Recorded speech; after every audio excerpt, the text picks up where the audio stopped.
That's quite big. Impressive. What's up everyone, it's me Oi, and today, since you all been asking what do I run for my speed farming needs, be it nightmare dungeons, pit farming, bosses, I decided to bring you this video on my build that can easily clear pits 100 in under 1 minute 30 seconds. You can even do it faster. I've done 1 minute 15, and I don't even have the proper gear. With good gear, you can easily do under 1 minute in good layouts, right? Right now, my gear is my gear is mostly set up for, you know, pit pushing, which I was doing. I got the 150 clear on Whirlwind, which I'll have linked down below if you're interested in that. But yeah, in this video, I'm gonna go over the skill and the skill tree, the changes you can make to it to fit your playstyle, because, you know, we have a lot of leeway on this build. Going over the Paragon, which is pretty similar to the one on my 150 build. Going over the gear, what changes, the jewels, the occult gems, and the runes, of course, the witch powers, and the mercenaries you run here. As always, links and timestamps are going to be down below. Now, starting off with our skills. First of all, expertise, 20 attacks as always, just the best we got, it is what it is. And the ability to use, of course, Whirlwind, the best skill in the game, right? Here we want 1 point in Whirlwind and 1 point to enhanced Whirlwind passive.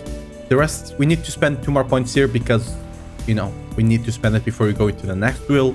So I just put 1 in Furious Whirlwind and 1 on Pressure Point because whatever. The next 3 abilities, of course, all the shouts, right? This is the classic Whirlwind, all the shouts. And we also take Iron Skin, which we can change for something else, and I'll cover that in a bit. But the last skill, of course, Ultimate Call of the Air. Our boys are back and stronger this season. They give us 30% increased damage bonus, and theoretically they would also give us here in this point Fury, which should be the way we got our initial Fury, and a lot of our Fury is sustained. But sadly this is bugged, so I had to take 1 point here in Tactical Rallying Cry instead of the strategic one, which would give us 45. We don't really care too much because one of our witch powers gives us 45. But if you do want to have a better uptime on it, you can on 45, right? You can just take the 3 points away from Iron Skin, get those into strategic, into enhanced ground stomp, which would give us the initial fury, and then you can take a point in strategic Rallying Cry if you really want to. In my opinion, I prefer to actually just run Iron Skin. I mostly run this build when I'm farming, and when I'm farming, I want to watch something in my second monitor, right? Be it a series, YouTube, a movie, whatever, right? And I'm not paying too much attention. This just makes sure that I don't die randomly, right? So, you know, play however you prefer. There's no right way around it, just mostly preference. And lastly, of course, Unconstrained, as always, it's just the best keystone, right? Or key passive, whatever. Now, when it comes to Paragon, it doesn't change too much from the push variant, but we're gonna be running territorial instead of revenge, I believe, right? Because on this build, since things are dying so fast, we can't really stack that thorn damage super high, right? So I think it's just better for you to run territorial. Makes it easier on the gear as well. So territorial on the first board. On the second board, you're gonna be taking our Decimator and Ire, right, for the Berserking. On the third board, we're gonna be taking Blood, Rage, and Rumble. Can't miss that one. On the fourth board, Force of Nature, of course, and Martial for the cooldown on our shouts and to buff the close damage nodes here. And on the last board, the fifth one, we're gonna be taking Weapon Master for the damage, and we're gonna be taking Challenger, which is one of the best glyphs in the game. Now, when it comes to our actual gear, starting off, we're gonna be going through our mythics, which can be Starless Skies, which is just great damage, and it just makes, you know, dealing with the fury cost of stuff way easier, right? Just half them basically. It also gives a crap ton of critical strike, which we do appreciate. The other one, the other mythic here, is gonna be Shroud of False Dead. This just gives us a lot of damage, and if you're considering between this and Mantle, right? Which we should... it's here. Between this and Mantle, the damage difference is not that high. There's two big plus for Shroud, in my opinion, when it comes to farming builds that don't use auto. If you're using auto, Mantle is always better, by the way, but if you don't, the thing Shroud gives you is it's already better off if you don't have a lot of masterworks on it. If you can't, get 3 out of 3, it's always better. But the thing that I actually appreciate the most is the quality of life. It gives you a lot of HP, it gives you a lot of all stats, which also means, besides the ones that give you damage, being strength and dexterity for the crit, right? It also gives you a lot of intelligence, which makes capping your resist way easier, and gives you willpower, which just makes resource generation on the build, again, much easier. The other options we have to change on the gear here, for example, would be Fist of Fate instead of our gloves, which I'll cover in a second. Now, the reason I don't run Fist of Fate, even though the damage is really close, is simply because, especially on farming, you don't really want random damage, right? Especially when you're running pits or stuff like that, where you leave enemies behind to light your earthquakes. If your earthquake just randomly rolls the 1 or close to 1%, 2 or 3 times in a row, that enemy pack is not gonna die, right? And it just makes it way super inconsistent, and since the damage is basically the same, I would just go with the legendary one. Now, covering the rest of the uniques on the build, Ugly Bastard, just the best helmet for barbarians, basically. One thing I want to point out here, I do have, Masterworks on Wrath of Berserker cooldown. That's not the best for this build, I just use this on my pushing build, right? So you just go for aggressive resistance here, because it just makes you even more tankier, so, you can just not look at the screen, right? And be watching something on your second monitor. When it comes to the other uniques, it's gonna be Ariat's Bearings. This is just gonna make our boys, a lot more useful, and it's gonna give us all the cooldown we need for our Ancient, for our Call of the Ancients, right? 75 is the max, so what we do here, you always get the GA1 on Call of the Ancients, right? And you just get 2 masterworks on it, and the other one ideally goes into resists, but doesn't matter much. Your resist should be covered for the most part. Now, by the way, the damage roll here doesn't really matter much. Ideally, you want to buy one with a higher one, but doesn't really matter. Don't worry too much about it. Now, when it comes to the aspects, of course, we're going to be running all the Earthquake ones. Earthquakes, spells itself, Executioner, we're going to be running Incendiary Fissures, and also Bulkatas, the Leap one. For the rest of our aspects, we're going to be running Anger Management to, keep our Berserk, because we don't really have a good source of Berserk on this build. So Anger Management just solves it right there. The other one, cooldown for our Shouts with Bolt Shiften. And lastly, the Mets, Brawlers, I believe, just gives us, a lot of damage if we cast ultimate, and we're gonna be having our ultimate on cooldown, basically. So, really nice there. Last one, on our boots, you can really kind of run whatever here. I prefer to run Whirlwind pulls enemies for you, just, because it's a nice quality of life. You're just running quality of life here on the boots, realistically. Now, there's a couple of stats I do want to point out here. First of all, on our weapon, we want Fury on Kill. Ideally on a 200 weapon, be it the pole arm or the 200 mace, because again, our boys are kind of bugged and not giving us that Fury. So this is the best way for you to get it, especially when you're farming, because things just die too fast sometimes, and your Whirlwind cannot give you the resource, right? So you just run this, just makes your life much easier. Another thing we want is 4 heavy hitter on our weapons. 200 weapons count for 2, so I have 2 here, 2 here. This will give me 24 points, fully mastered, and we're going to be running 2 of chance for earthquakes to cast twice, as you can see here. This is going to give us 88% fully mastered work, right?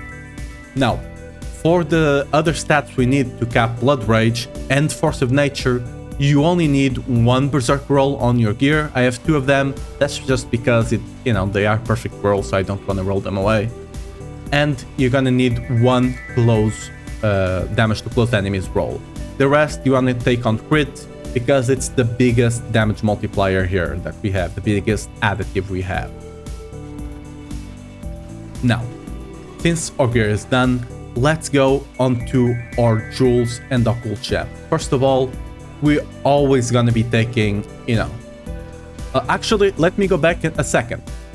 A thing I want to point out here, the movement speed that you're gonna be seeing here on the amulet and boots, you realistically only need a GA boot with 2 masterworks on movement speed and an amulet with GA movement speed. At that point, your movement speed is capped because of one of the jewels I'm gonna cover, Friend of the Bog.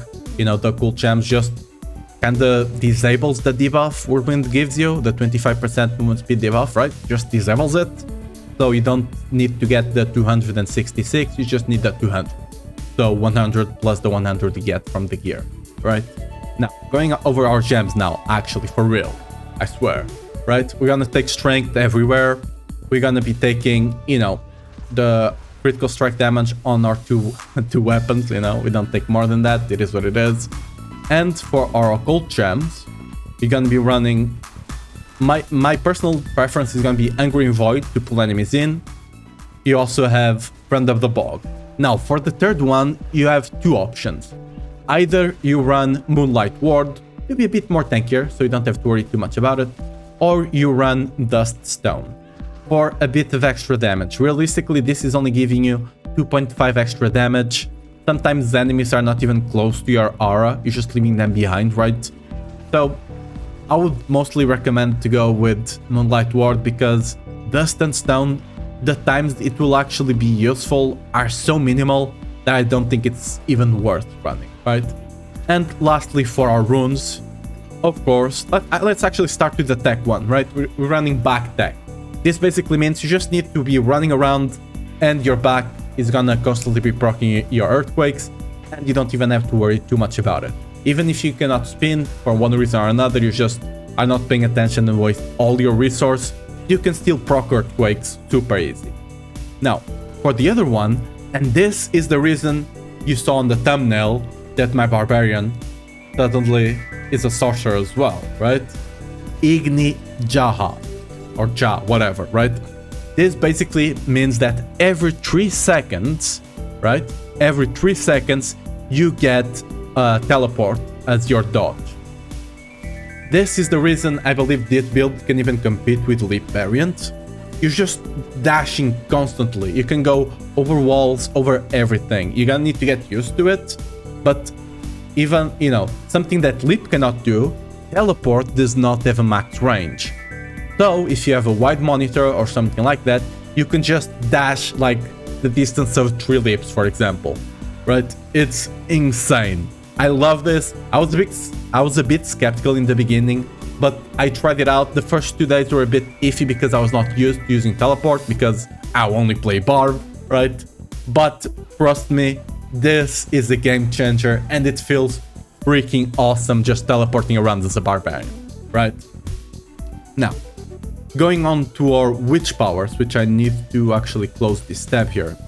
Now, the witch powers, there's a couple of them that will always be there. Shaken Soul, this is gonna be uptime on vulnerable, always really good. Soul Harvest, it's not as great if you can't stack a lot of enemies, but even just getting 5 stacks is really great. The other one, X of Whispers, this is gonna be how we're gonna be getting, a couple of Fortify here and there, and this also cleanses pit bosses' shadows, right? Also, aura specialization for the crit, and for our auras to be a bit bigger, which is nice. This critical strike damage is multiplicative, by the way. Don't know why, it just is. Now, here you have 2 options for the last aura and the big one. The aura, you can either run Aura of Misfortune, or you can swap in Aura of Siphoning. Aura of Siphoning probably gives you much better uptime on your vulnerable, but, you can run either or, it really does not matter much. When it comes to our unique witch power, a lot of people prefer to run Paranado. I personally don't. I just feel like Paranado trolls you a lot. It just pulls enemies to random corners sometimes, and it's a bit annoying, and I don't need the damage. I already, pull enemies quite often with Whirlwind and the other occult gem. So I just take cycle because it's nice. It's just a nice one.